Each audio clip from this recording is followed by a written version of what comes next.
بسم الله الرحمن الرحيم. ازيكم عاملين ايه؟ النهارده بقى هنعمل طبق كشري. زهقنا من العيد ولحمة العيد، هنحلي بقى بالكشري. هقول لكم على كل التكات بتاعه المحلات اللي بتتعمل، بس ركزوا معايا لان كل خطوة فيها تكة كده، هتعرفوها زي المحلات بالظبط. فنركز مع بعض بقى في الخطوات ونقول بسم الله ونبتدي. اول حاجة هنبتدي بالبصل، وده لازم نبتدي بيه في الاول. ليه؟ هقول لكم دلوقتي. يبقى نبتدي بالبصل بتاعنا، بنقطع بصل شرايح زي كده، وحطيت عليه معلقه من النشا. النشا بتمتص الرطوبه اللي في البصل وبتخليه مقرمش. بسخن الزيت بتاعي وبحط عليه البصل بعد ما حطينا عليه معلقه النشا، ممكن نشا او دقيق، بس انا بفضل النشا، بتديله قرمشه اكتر. طبعا ايدي في البصل بفضل اقلب فيه عشان ما تبقاش فيه واحده محروقه او محمره واحده، لا، فبفضل اقلب فيه باستمرار لغايه ما بيطلع عندي كله ما شاء الله زي ما انتم شايفين كده لون واحد. كان طعمه تحفه، طول ما انا واقفه ما بطلش اكل فيه. ليه بقى بدأنا بالبصل؟ لان انا عايزه اخد الزيت بتاعه. انا صفيت الزيت بتاعه اخدته هستعمله في باقي الاكل. طبعا العدس انا بنقعه قبلها بربع ساعه. باجي بقى باخد شويه من الزيت بتاع البصل اللي احنا حمرنا فيه وبحطها، بحمر فيها الشعريه. ببتدي بقى هعمل الرز بتاع الكشري، فبحمر الشعريه بتاعتي. بحمرها لغايه ما بتديني لون ذهبي زي كده. خلاص بعد كده بقى بحط الرز اللي انا غسلاه، وطبعا الكميات على حسب عدد الاسره او على حسب العدد اللي انتوا بتعملوا له الكشري. طيب بنقلب، نفضل بقى نقلب في الرز والشعريه كده لغايه ما يبقى مفلفل معانا بالطريقه دي.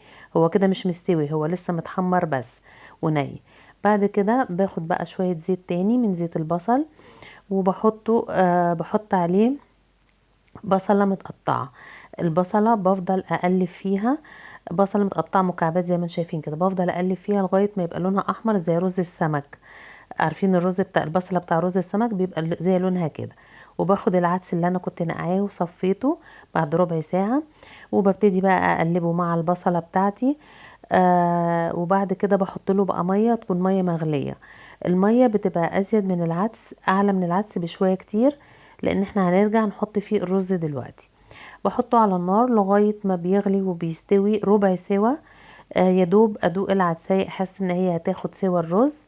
وبعد كده بقى بحط له معلقه ملح. وبعد ما استوى ربع سوا كده بالشكل ده، بضيف له بقى الرز والشعريه اللي انا كنت محمراهم وبقلبهم مع بعض. بصوا بقى لما هنقلبهم، بص مقدار الميه، المقدار ده كويس جدا.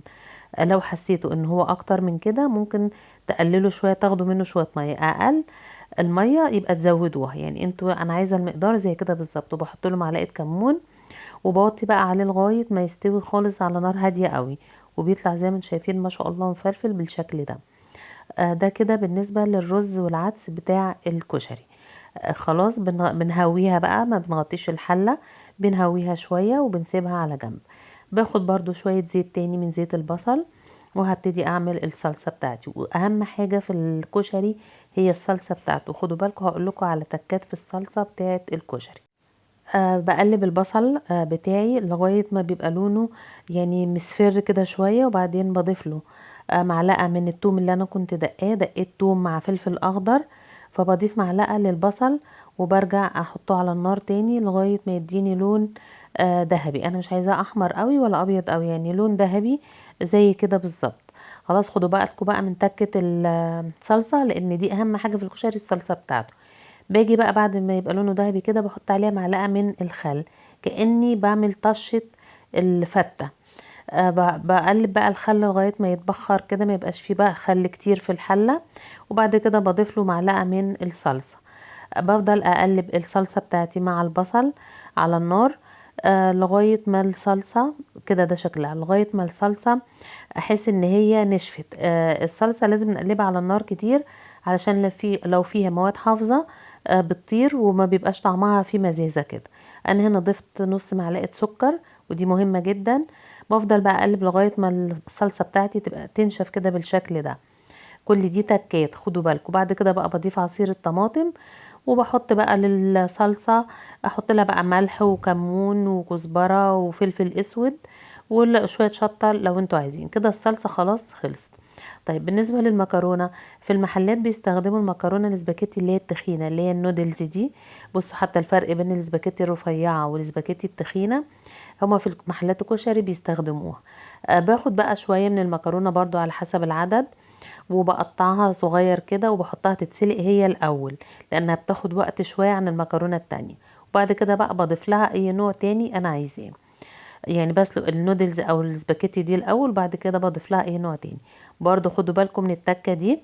بعد ما بتتسلق بنحط عليها شويه زيت من زيت البصل اللي احنا حمرناه، وبنقلبها فيها. في محلات الكشري بيعملوا كده علشان المكرونه ما تلزقش في بعضها، وبيحطوها في حله كبيره وبياخدوا منها على طول، فبتبقى سهله مش لازقه.